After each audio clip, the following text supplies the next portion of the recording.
এ যুবকেরা, আল্লাহ নবী তাই বলেছিলেন যে পাড়া প্রতিবেশীদেরকে ভালোবাসে না, যার কথা দ্বারা, ব্যবহার দ্বারা, আখলাক দ্বারা, যার চাল চলন দ্বারা পাড়া প্রতিবেশী বিরক্ত হয়, খুশি হয় না, সে আমি রাসূলুল্লাহ জানিয়ে দিলাম সে আমার কেহই নয়।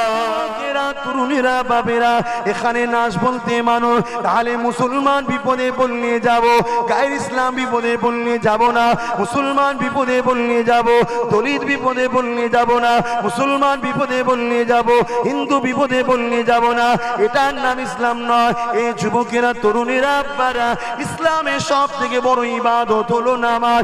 আল্লাহ নবী জানিয়ে দিলে তুমি নামাজের মধ্যে রয়েছো, ঠিক এমনই সময়েতে তোমার এলাকার একটা বাচ্চা হয়তো পুকুরে পড়ে গেছে বা কোনো বিপদে পড়েছে, কেউ তোমার কাছে চিৎকার আওয়াজ এসেছে, বাঁচাও বাঁচাও বাঁচাও। আল্লাহ নবী জানিয়ে দিলে সব থেকে বড় ইবাদত হলো নামাজ। ওই নামাজটা তুমি ছেড়ে দাও, ছেড়ে দিয়ে আগে ওই অসহায় বিপদগ্রস্ত মানুষটাকে উদ্ধার করো, তবেই তুমি ইসলামকে মানলে।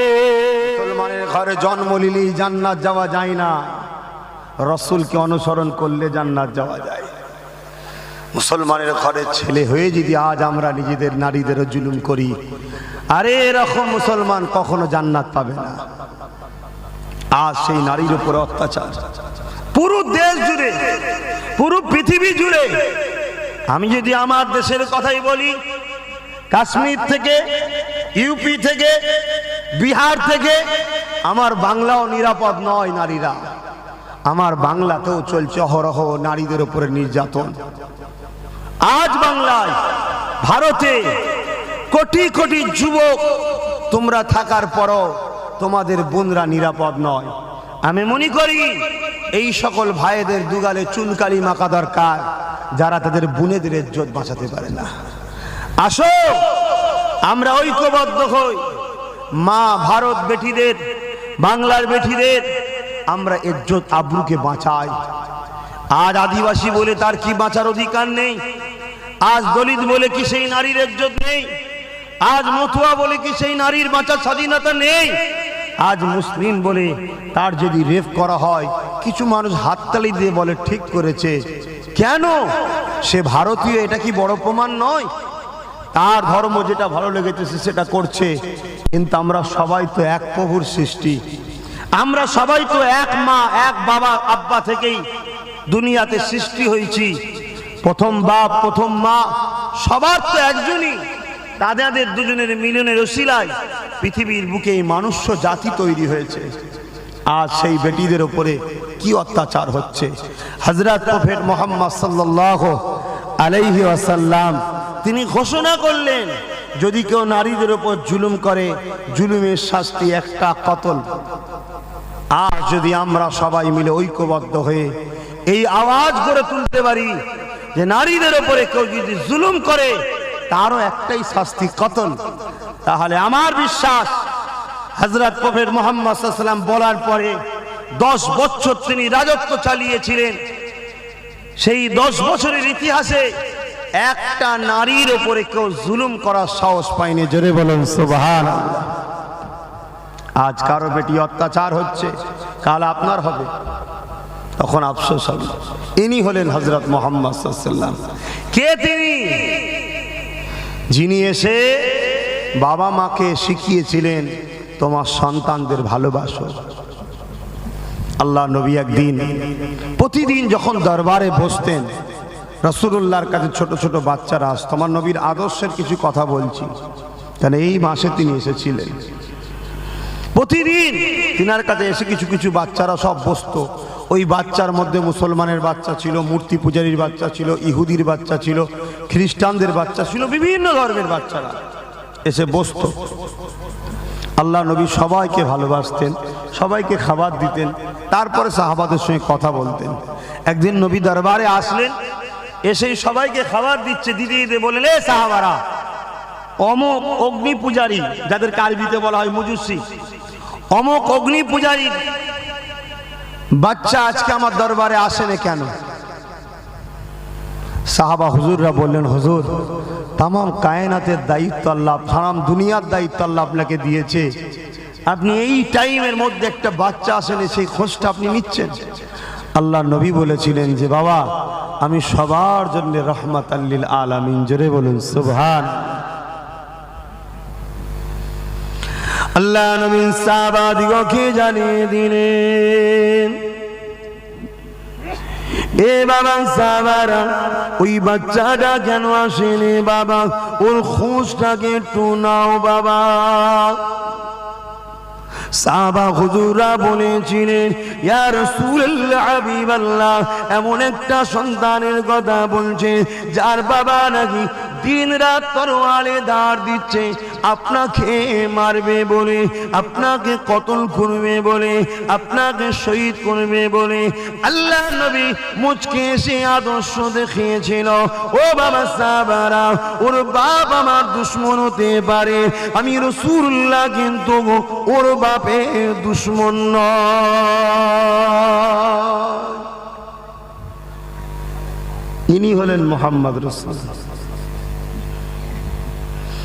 আল্লাহ নবীর কথা অনুযায়ী সাহাবারা খুঁজতে খবর নিলেন, গোপনে গোপনে খবর নিল বাচ্চাটা জ্বর হয়েছে, বুখার হয়েছে, শরীরটা খারাপ। আল্লাহ নবীর কাছে এসে খবরটা দিল, এ নবীর উম্মত দাবিদাররা, শুধু দাবি করলে হয় না, রাসূলুল্লাহ দেখানো রাস্তা দিয়ে চলতে হবে।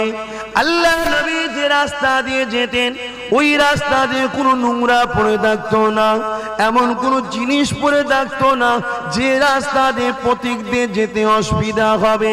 একদিন একটা ইহুদি ধর্মগুরু তার শিষ্যদের নিয়ে যেতে ছিল, সে আফসোস করে বলতে লাগলো, মনে হয় এই রাস্তায় মুহাম্মদ বা তার অনুসারীরা আসেনে। সমস্ত ধর্মগুরুকে, ইহুদি ধর্মগুরুকে তেনার শিষ্যরা জিজ্ঞাসা করে, আপনি কথা বলছেন কেন? ওই সময় ইহুদি ধর্মগুরু বলেছিল, মুহাম্মাদের অনুসারী যদি রাস্তায় যেত, এই যে পথচারীদের চলার জন্য এই যে নোংরা গুলো পড়ে আছে, এই যে কষ্টদায়ক জিনিসগুলো পড়ে আছে, এখনো থাকতো না। কেন? মুহাম্মদ শিখিয়েছে তার অনুসারীদেরকে এত সুন্দর করে এগুলো তুলে দিয়ে সাইডে ফেলে দিত। এরই নাম হলো মুহাম্মদ রাসূল। আর আজকে আমরা কি করি? ঝাড় দে নিজের জায়গাটা পরিষ্কার করে রাস্তা দিয়ে নেবিয়ে দিই। ও তো জনগণের, পাবলিকের তো। এটা ভালো আদর্শ নয়। সমাজ আমাদের সবার, এই সমাজকে সেবা করা, পরিষ্কার পরিচ্ছন্ন রাখা, যত্ন করা, এটা আমাদের সবার দায়িত্ব। ও করছে না আমি করব না, এ মাইন্ডটা ভালো নয়। আমি করব, ও করেন না তো কি হয়েছে, আমাকে দেখেও একদিন করা শুরু করবে। যুবকেরা, আল্লাহ নবী সাহাবারা খোঁজ নিতে গেল। সাহাবারা খোঁজ নিতে গিয়ে খবর পেল বাচ্চাটা বিমার হয়েছে, জ্বর হয়েছে, শরীরটা খারাপ। আল্লাহ নবীর কাছে এসে খবরটা দিয়ে দিল। আল্লাহ নবী বাচ্চারা খোঁজের জন্য দাঁড়িয়ে গেল, ওই বাচ্চাটাকে দেখার জন্য দাঁড়িয়ে গেল। সাহাবা হুজুররা বলতে লাগলে, ইয়া রাসূলুল্লাহ হাবিবাল্লাহ, বিয়াদবি নেবেন না, আমাদের দায়িত্ব আপনাকে জানানোর রয়েছে, তাই জানিয়ে দিই। ইয়া রাসূলুল্লাহ হাবিবাল্লাহ, ওরা আপনাকে জানে মারতে চায়, হুজুর আপনি ওর বাড়িতে যাবেন না, ওর আব্বা আপনার ক্ষতি করে দিতে পারে। আল্লাহ নবী বলেছিলেন, এ বাবা সাহাবারা, আমি যাব, এটা আমার দায়িত্ব, কেননা আমি রাসূলুল্লাহ এসেছি আল্লাহর সৃষ্টিকে ভালোবাসতে, তাদেরকে শান্তির মেসেজ দিতে, তাদের খোঁজ খবর নিতে। ওই বাচ্চাটাকে আমি পিয়ার করি, ও অসুস্থ আর দেখতে যাব না, এটা হতে পারে না। এ যুবকেরা, বিমারিকে দেখতে যাওয়া এটা আমার রাসূলুল্লাহর সুন্নাত। কিন্তু আমরা তো খোঁজ নিই না, আমাদের আত্মীয় বিমারে পড়লেও খোঁজ নিবার সময় নেই, এত ব্যস্ত আমরা। আর দুনিয়া তো এখন কখন যে রাত যাচ্ছে, কখন যে দিন যাচ্ছে বোঝাই যাচ্ছে না, মানুষ কাজ গুছিয়ে উঠতে পারছে না। আল্লাহ নবী সেই বাচ্চার বাড়িতে গেল, অগ্নি উপাসকের বাড়িতে গেল। আল্লাহ নবী সাহাবাদেরকে সাথে নিয়ে গেলেন না, একা গেল। কেননা সবাইকে নিয়ে গেলে নবী আমার ভাবতে লাগলেন ওই অগ্নি উপাস্য ভয় খেতে পারে, মুহাম্মদ হয়তো আমাদেরকে মারতে এসেছে, এই যে ভয়েতে কষ্ট পাবে আল্লাহ নবী এটাও দিতে চাইলেন না। কেননা নবী আমার রহমাতুল লিল আলামিন। এ যুবকেরা, আল্লাহ নবী তাই বলেছিলেন যে পাড়া প্রতিবেশীদেরকে ভালোবাসে না, যার কথা দ্বারা, ব্যবহার দ্বারা, আখলাক দ্বারা, যার চাল চলন দ্বারা পাড়া প্রতিবেশী বিরক্ত হয়, খুশি হয় না, সে আমি রাসূলুল্লাহ জানিয়ে দিলাম সে আমার কেহই নয়।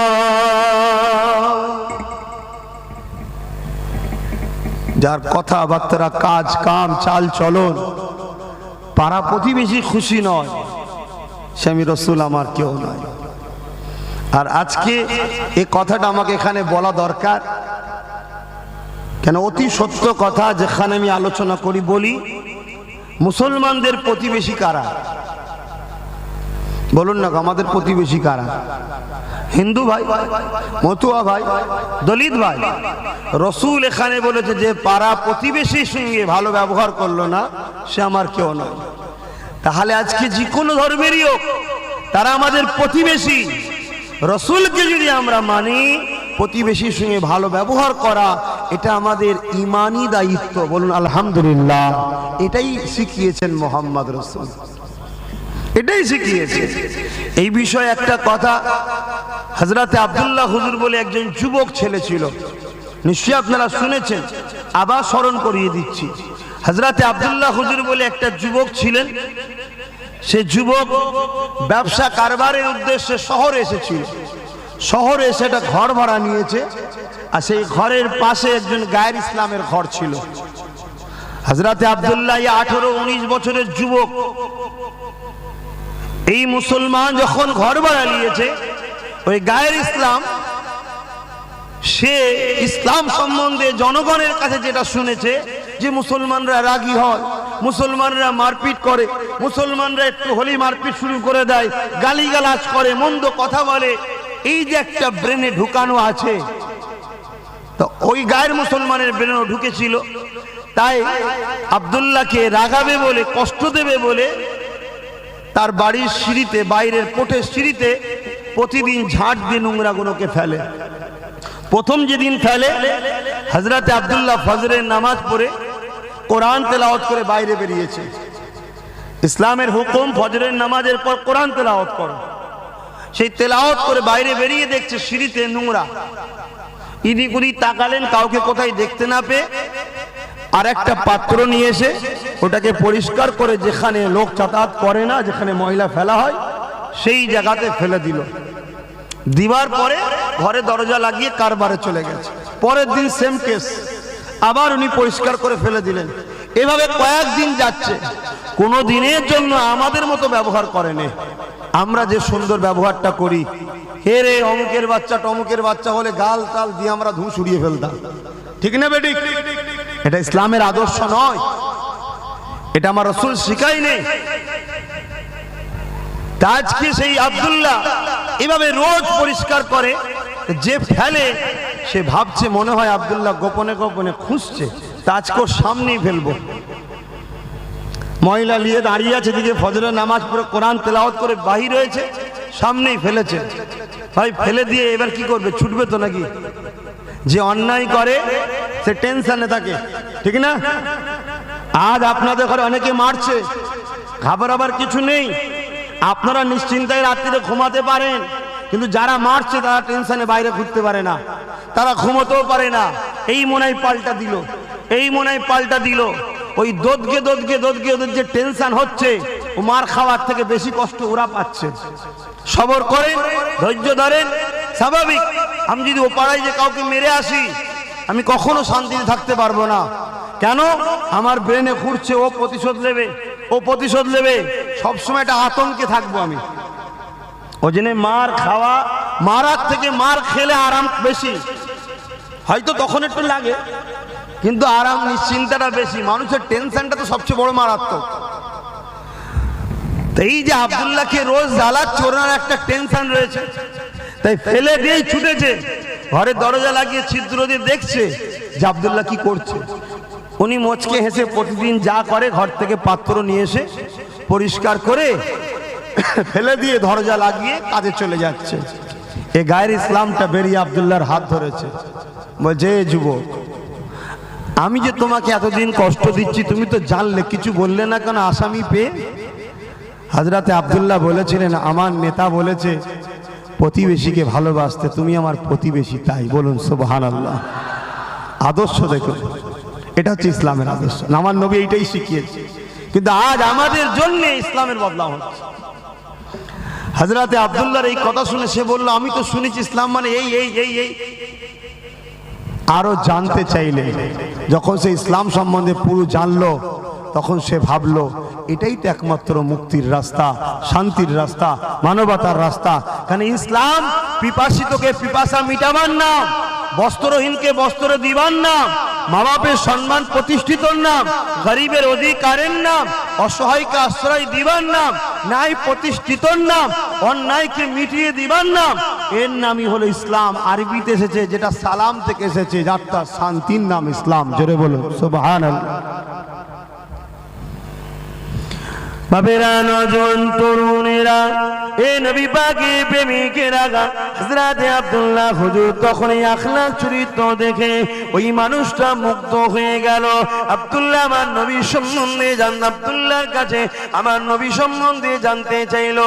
আল্লাহ নবী শিক্ষা আদর্শকে যখন জানিয়ে দিল, ওই সময় দেখা যায় ওই মানুষটা আমার নবীর দিবানা প্রেম হয়ে যায়। এ যুবকেরা, আল্লাহ নবী বাচ্চাকে দেখতে গেল। নবী আমার একা গেলে, সঙ্গে কাউকে নিয়ে গেলেন না। আল্লাহ নবী ঘরে বাইরে থেকে ডাক দিলে, ইয়া আব্দুল্লাহ, এ আল্লাহ বান্দারে, আমি কি ভেতরে যেতে পারি? কে আছো একটু বাইরে আসো। ওই অগ্নি উপাস অবাক হয়ে গেলে, কে এমন করে ডাকে? কারণ তৎকালীন সময়েতে কারো ঘরে যে সুন্দরী নারী থাকতো সেটা সুরক্ষিত ছিল না, কারো ঘরে যে ধন দৌলত থাকতো ওটা সুরক্ষিত ছিল না। আজ আমার বাড়িতে ঢুকার পারমিশনটা কে চাইছে? এই অবাক হয়ে বাড়িওয়ালা তাড়াতাড়ি অগ্নি উপাসক বেরিয়ে এলো। তাই হয়ে দেখতে লেগেছে যে মোহাম্মদকে আমরা মারার জন্যে ছড়ুয়ারে ধার দিয়ে বেড়ায়, সে মোহাম্মদ আমার দরজা গোড়ায় দাঁড়িয়ে আছে। সে অবাক হয়ে গেল, ভাবতে লাগলো মোহাম্মদ তোমাকে মারতে আসেনি কেন, সে খালি হাতে এসেছে, তার সাথেও তো কেউ নেই। এই যে চিন্তা করতে লেগেছে, আল্লাহ নবী নিজে থেকে বলতে লাগলো, বাবা তোমার বাচ্চা আমার দরবারে যায়, তাকে আমি ভালোবাসি, পেয়ার করি। সে আজকে অসুস্থ খবর পেয়েছি, তাই তাকে দেখতে এসেছি। ওর দিলটা আঘাত দিল, চোখ দিয়ে পানি ছলমলো করতে লাগলো। আর এই মোহাম্মদকে গালি দি, এই মোহাম্মদকে মারতে চায়, যে কিনা আমার বাচ্চার খোঁজ নিতে এসেছে, অথচ বাপ হয়ে কখনো আমার বাচ্চার খোঁজটা নিতে পারিনি। সেই সময়তে বাপ মা নিজের সন্তানকে এত আদর যত্ন করতো না। আর যে সন্তানেরা মা বাপের ভালোবাসা পাচ্ছ, এটা আমার নবী মুহাম্মদ রাসূলের অবদান।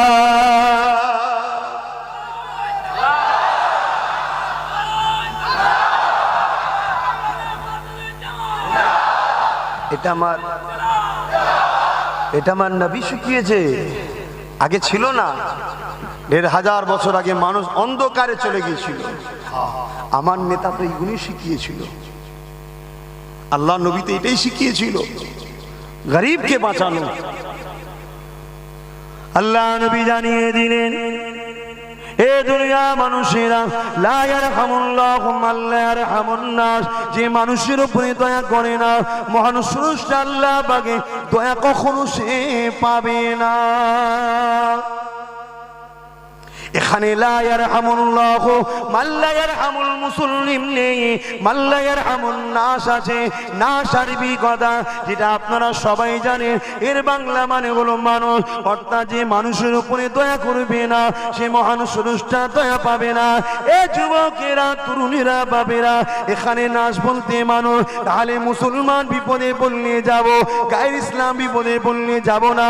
মুসলমান বিপদে পড়লে যাব, দলিত বিপদে পড়লে যাব যাব না, মুসলমান বিপদে বললে যাব, হিন্দু বিপদে বললে যাব না, এটার নাম ইসলাম নয়। এই যুবকেরা, তরুণেরা, আব্বারা, ইসলামের সব থেকে বড় ইবাদত হলো নামাজ। আল্লাহ নবী জানিয়ে দিলে তুমি নামাজের মধ্যে রয়েছো, ঠিক এমনই সময়েতে তোমার এলাকার একটা বাচ্চা হয়তো পুকুরে পড়ে গেছে বা কোনো বিপদে পড়েছে, কেউ তোমার কাছে চিৎকার আওয়াজ এসেছে, বাঁচাও বাঁচাও বাঁচাও। আল্লাহ নবী জানিয়ে দিলে সব থেকে বড় ইবাদত হলো নামাজ। ওই নামাজটা তুমি ছেড়ে দাও, ছেড়ে দিয়ে আগে ওই অসহায় বিপদগ্রস্ত মানুষটাকে উদ্ধার করো, তবেই তুমি ইসলামকে মানলে। এ যুবকেরা, তরুণেরা, এখন কেউ যদি বলে ওই বিপদগ্রস্ত মানুষটা যদি হিন্দু হয়, ওই বিপদগ্রস্ত মানুষ যদি খ্রিস্টান হয়, ওই বিপদগ্রস্ত মানুষটি মতুয়া হয়, ওই বিপদগ্রস্ত মানুষটি আদিবাসী দলিত হয়, তাহলে কি নামাজ ছেড়ে দিতে হবে? এ যুবকেরা, তরুণেরা, আব্বারা, আল্লাহ নবী এখানে মানুষের কথা বলেছে, কোন ধর্মের কথা বলেনি। আর একটা বিষয় হলো, সবাইকে সৃষ্টিতে একজন করেছে, আল্লাহর সৃষ্টিকে ভালোবাসবে, আল্লাহ সৃষ্টিকে বিপদ থেকে উদ্ধার করবে। এর মানে তো তুমি আল্লাহকেই ভালোবাসলে।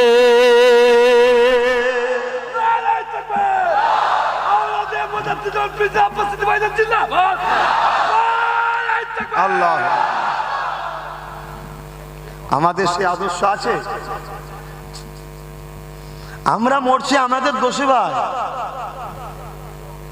কথা বুঝে আসছো? কে কি করছে, কে কি বলছে, কে মারছে, এসব ভেবে লাভ নাই।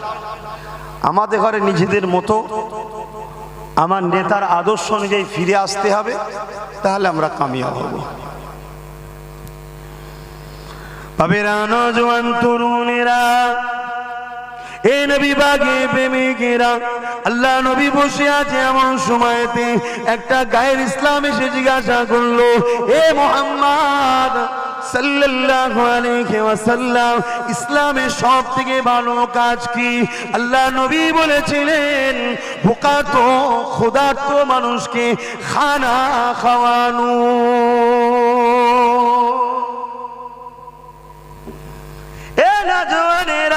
এ নবী বাগে প্রেমিকেরা, আজকে আমার সমাজে এমনও মানুষ রয়েছে দৈনিক 2-5 জনের খাবারকে নষ্ট করে। আমার সমাজে এমনও মানুষ রয়েছে টেবিলে খানাকে নষ্ট করে ফেলে দেয়। আমার সমাজে এমনও মানুষ আছে হোটেলে গিয়ে 50 রকম আইটেমের অর্ডার দেয়, স্টাইলে এটা একটু ওটা একটু খেয়ে নিয়ে খাবারটাকে ফেলে দেয়। আর এই সমাজে এমনও মানুষ আছে সামান্য একটা রুটির জন্য মায়ের কাছে কাঁদতে লাগে, ওই মা বাচ্চাকে খাবার দিতে না পেরে মাটাও কাঁদতে লাগে।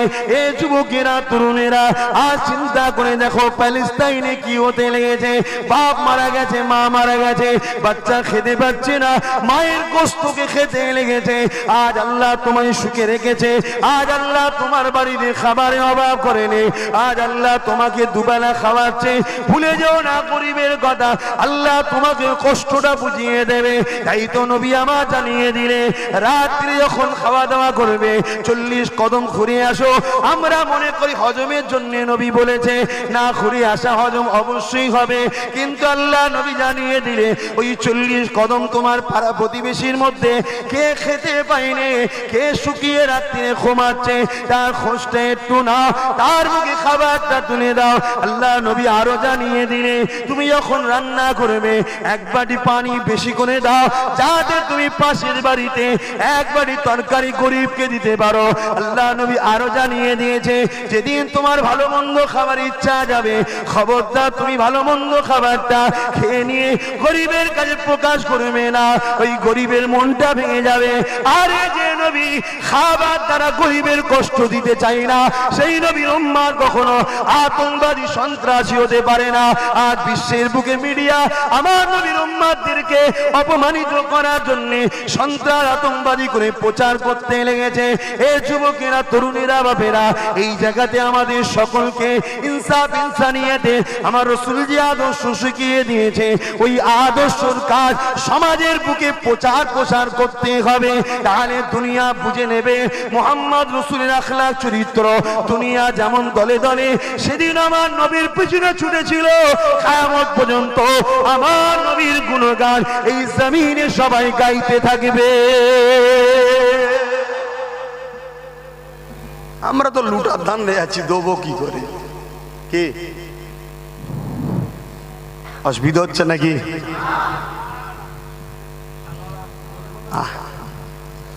আপনি তো অরিজিনাল খেয়ে বড় হয়েছেন, ওই জন্য সারা রাত হলেও অসুবিধা নেই। আমরা সব ভেজাল খেয়েছি, প্লাস্টিকের চাল মুড়ে এক জায়গায় ফেলে দিলে ডব খেচ্ছে। 93 বছর বলছে সারা রাত হবে, আর আমাদের 13 বছরে বলছেন ঘুমোতে হবে।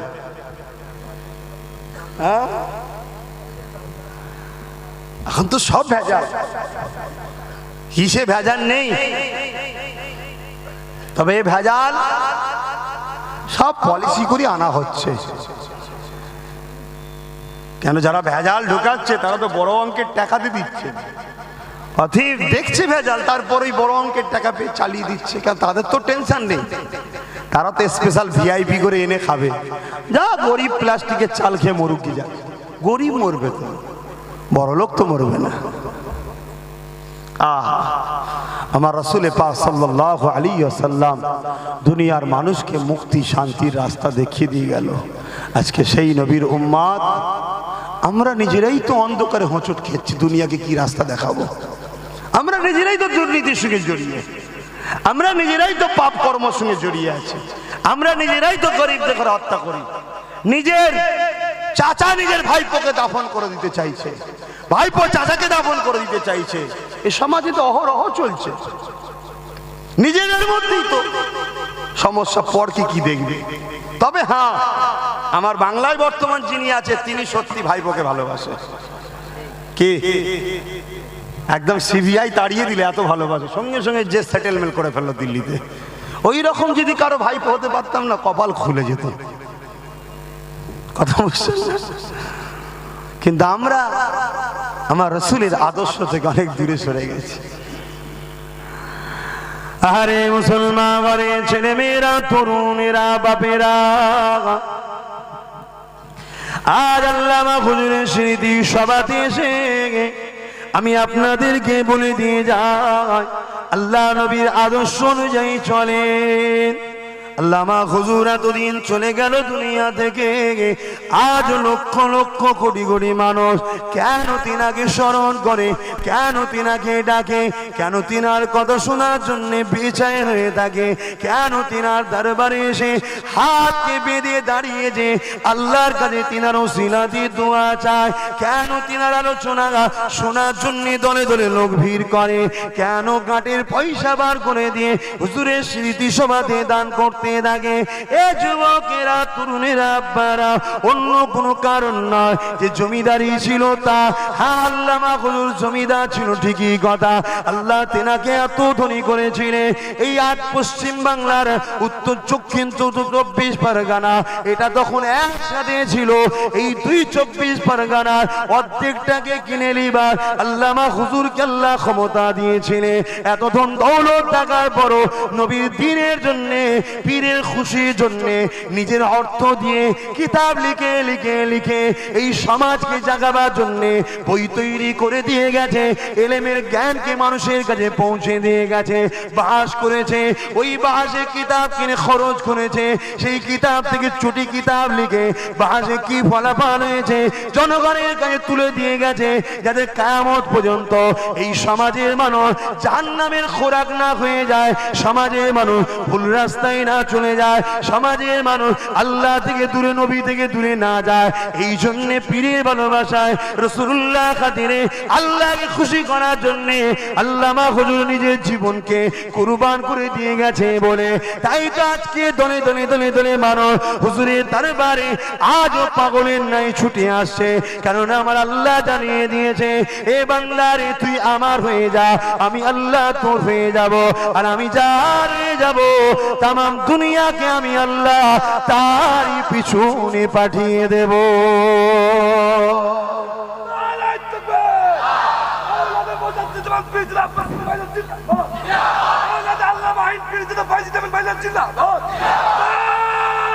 আল্লাহ, আজ মানুষ তো কত এসেছিল, এখানে হয়তো অনেক কটা রুহুল আমিন পাওয়া যাবে,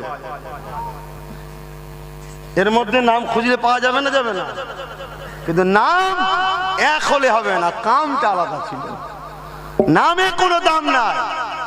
আমার রাসূলুল্লাহ চাচার নাম ছিল হযরত আব্বাস, আমার নাম আব্বাস, এক নাকি না, কাম আলাদা ছিল। আমরা তো তিনাদের নকশা কদমের গোলাম আমরা, অতএব নাম অনেক পাওয়া যাবে। আজও খুঁজলে অনেক হাসান পাওয়া যাবে, আজও খুঁজলে 200 টাকা দিলে দালালি শুরু করবে, 200 টাকা দিলেই মাথা নত করে দেবে। বাবেরা, নওজোয়ান তরুণেরা, আহারে আমার নবীকে ভালোবাসেন, পিয়ার করেন। আল্লাহ নবী দিয়ে দুনিয়া বাদশা বিবুল্লাহ জানিয়ে দিলেন, কেউ যদি এতিমের মাথায় হাত বোলায়, সে যেন আমি রাসূল আমার মাথায় হাত বোলালো।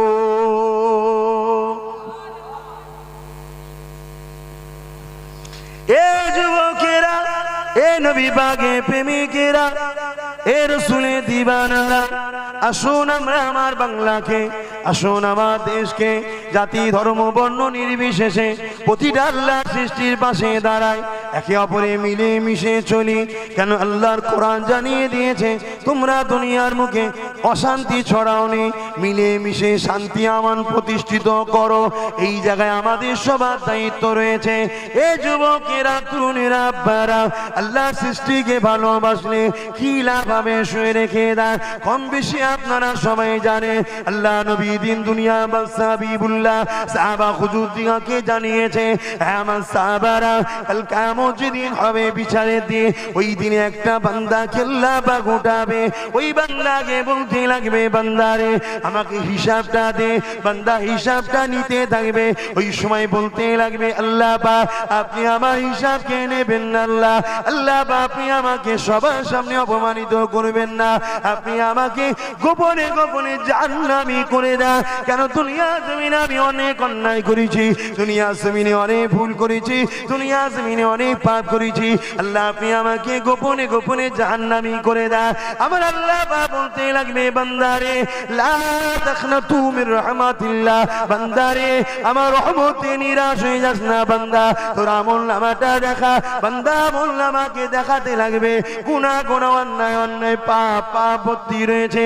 এই সময় দেখা যাবে একটা শুধুমাত্র ভালো কাজ পাবে, ওই একটা ভালো কাজ পাওয়ার জন্য আল্লাহ পাক খুশি হয়ে যাবে, খুশি হয়ে যে রহমতের দুনিয়া জোশ মেরে বলবে, বান্দারে যা তোর একটা ভালো কাজ আমার পছন্দ হয়েছে, এর বিনিময়ে আমি আল্লাহ পাক তোকে সমস্ত গুনাহকে চেপে দিয়ে আমার রহমতের বিনিময়ে আমি আল্লাহ তোকে জান্নাতি বানিয়ে দিলাম।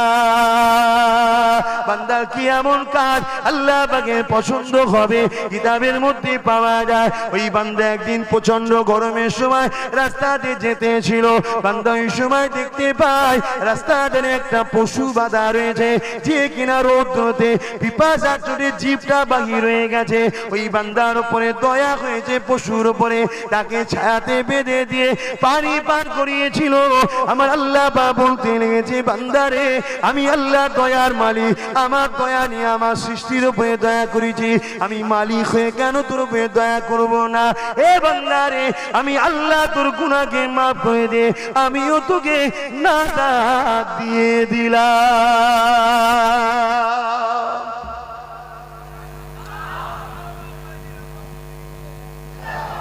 আজ একটা পশুকে পানি পান করানোর জন্য যদি তার গুনাহ আল্লাহ মাফ করে দেয়, আজ আমরা সমাজে গরিব, মুসলিম, দলিত, আদিবাসী, মতুয়া, এই যে হিমলগঞ্জ আমি গিয়েছিলাম সব জানেন, আরো অনেক জায়গায় গরিবদের কাছে যায়। আপনারাও যদি গরিবদের পাশে দাঁড়ান, জাতি ধর্ম বর্ণ নির্বিশেষে, ভাই যদি ভাইয়ের পাশে দাঁড়ান, এই যে অসহায়ের উপরে দয়া দেখাবেন, আমার আল্লাহ কি কিয়ামতের দিন আমাদের উপরে দয়া দেখাতে পারবেন না?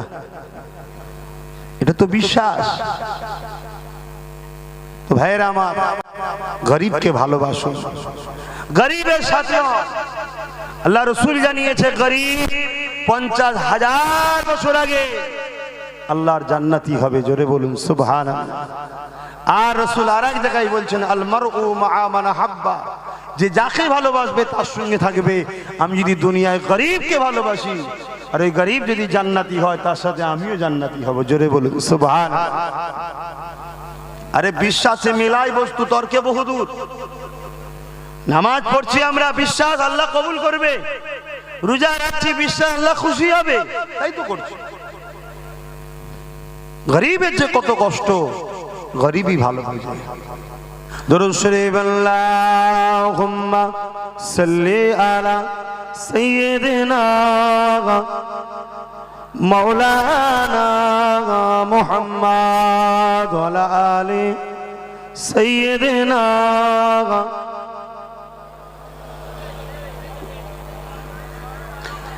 দেখি নাই তোমারে কোনদিন,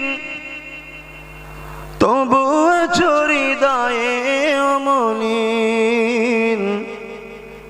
দেখি নাই তোমারে কোনদিন, কোনদিন, কোনদিন, কোনদিন।